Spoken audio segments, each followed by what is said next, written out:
Buenos Aires, ciudad repleta de historia, lugares y personajes llenos de anécdotas increíbles. Cuna del tema de hoy, el crimen mejor organizado de la historia de Argentina y me atrevo a decir, el plan delictivo mejor ideado del continente, el robo del siglo. Año 2006. El Banco Río de Acasuso en el partido de San Isidro realizaba funciones normales. A las 2:20 del mediodía ingresan 5 hombres, someten a 23 personas, entre clientes y empleados, los distribuyen en varios sectores y simulan un robo express que se salió de control llevando así a una situación de rehenes. Lo que nadie se imaginaba era que estaba a punto de ocurrir el acto delictivo más grande y trascendental de la historia argentina y el mejor cuarto robo del mundo.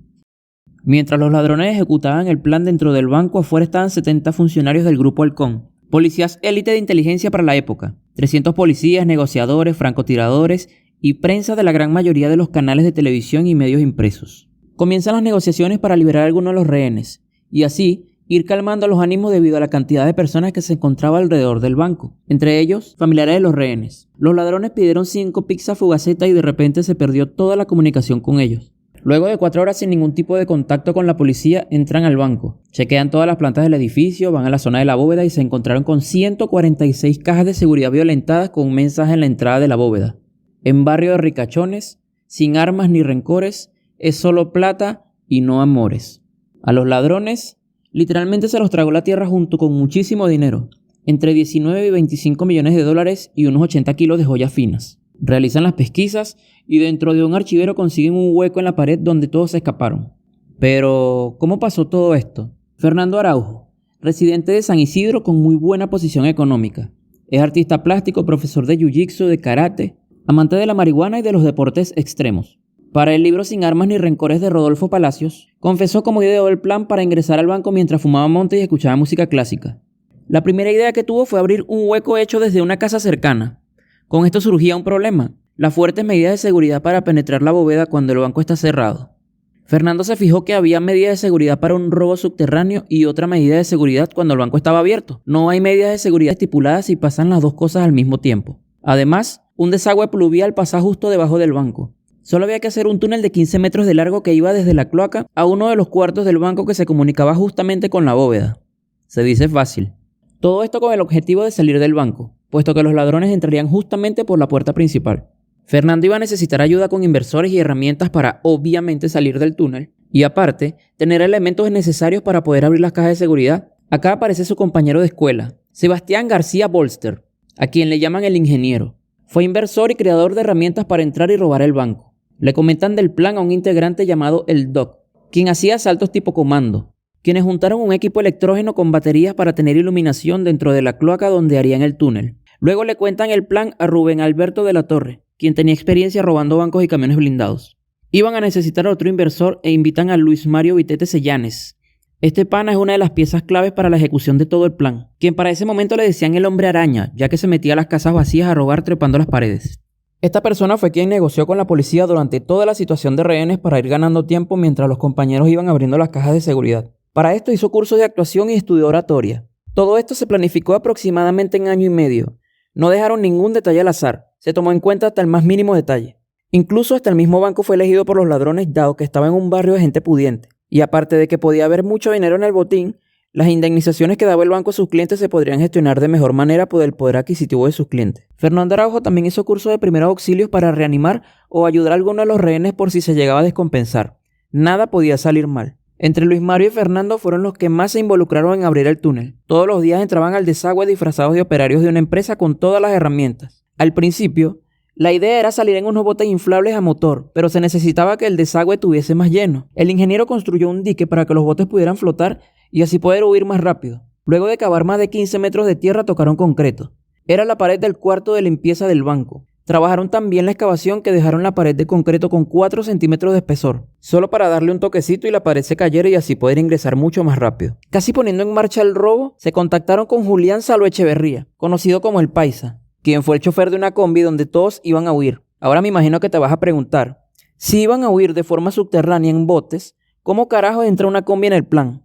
Bueno, eso te lo cuento en un rato. Contactan con un pana que se llama Luis, del cual no hay muchos datos para aportar. En total, 7 personas integraban el plan. El día viernes 13 de enero del 2006, a las 12:40 del mediodía, entraron 5 personas al banco, 3 por la puerta principal y 2 por el estacionamiento.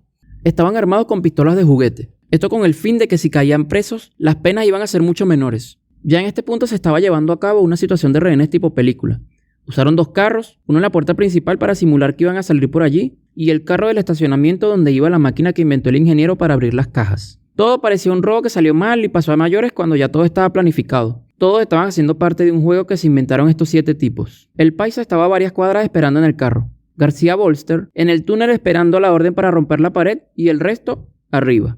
Todos disfrazados. Beto de la Torre con un disfraz de médico, Vitete con bigote y lentes falsos, un kipá y un traje gris, listo para ser el negociador. La charla era que estuvo preso un tiempo y había salido hace 15 días, que de allí lo sacaban muerto y que no tenía peo en matar a cualquiera. Todo estaba saliendo como lo habían planeado. Incluso Fernando simuló salir con uno de los rehenes para hacer más morbo de la situación. Uno de los puntos era que la gente estuviese tranquila.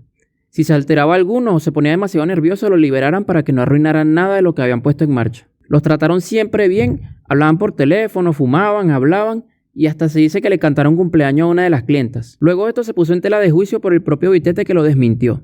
Lo del cumpleaños es falso. Yo no le cantaría un feliz cumpleaños a una señora en medio de un ilícito. ¿Vos sabés lo que está pasando esa mujer en ese momento por dentro suyo? Obviamente cada vez que liberaban un rehén ganaban más tiempo. La distribución de los rehenes fue planeada. Los ladrones estudiaron que la policía no podía ingresar al banco hasta que no puedan sacar a todos los rehenes de una sola vez, ya que se habían modificado algunas leyes policiales por una situación que se presentó anteriormente, la masacre de Ramallo. Esa historia la puedo contar después. Si no, pueden buscar en internet. Acá entra a la escena Miguel Sileo, que fue el policía que negoció con Vitete Sellanes, un experto en situaciones donde, un dato no menos importante, todas las situaciones de rehenes donde estuvo de negociador no tuvieron ningún desenlace fatal. Mientras negociaban, en la bóveda estaban abriendo las 146 cajas de seguridad que pudieron abrir hasta que la máquina se les trabó. Si no, ese botín fuese sido interminable. Ya habían pasado varias horas y Vitete le dice a Sileo que se van a entregar, pero que antes querían comer algo. Les pide 5 pizzas Fugaceta y a partir de allí se perdió toda la comunicación con Sileo.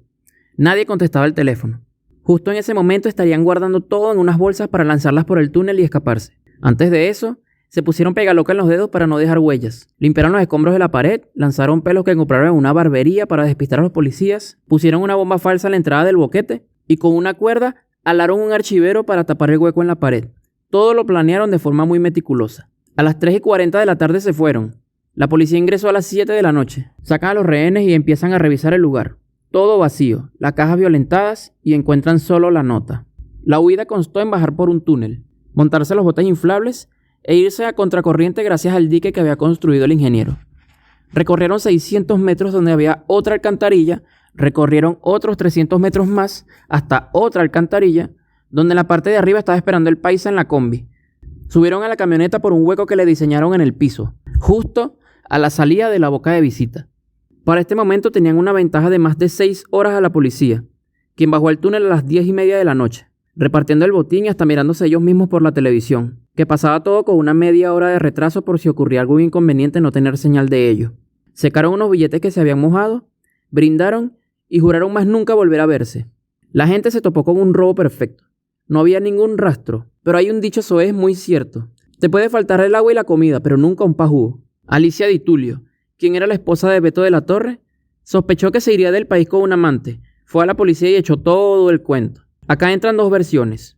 Una que la policía amenazaba a Alicia para que le dijera si algún familiar estaba implicado en el hecho porque tenían antecedentes. Era hermana de Pepita la Pistolera, una ladrona muy conocida en la época de los 90 en Buenos Aires. La otra versión es la que siempre tuvo más fuerza. La caraja le contó todo a la policía por despecho.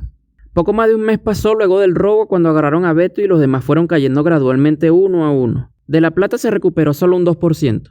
Fernando Araujo recibió 14 años de prisión, de la Torre 15, el paisa 10, el ingeniero 9 y Vitete 21 años. En 2012 le bajaron la condena porque no se comprobó que las pistolas que usaron eran aptas para disparar. Al día de hoy todos están libres. El Doc de Bausa y Luis básicamente son humo. Nunca se supo nada de ellos. Habían rumores de que el Doc había muerto en un accidente de tránsito, pero eso nunca se comprobó. Fernando Araujo nunca quiso salir en los medios. Varias compañías filmográficas le insistieron para comprarle los derechos de la historia, hasta que se dio y la película terminó saliendo en enero de 2020. Es buenísima, no tiene pérdida. En cuanto a Vitete Sellanes, es el más mediático.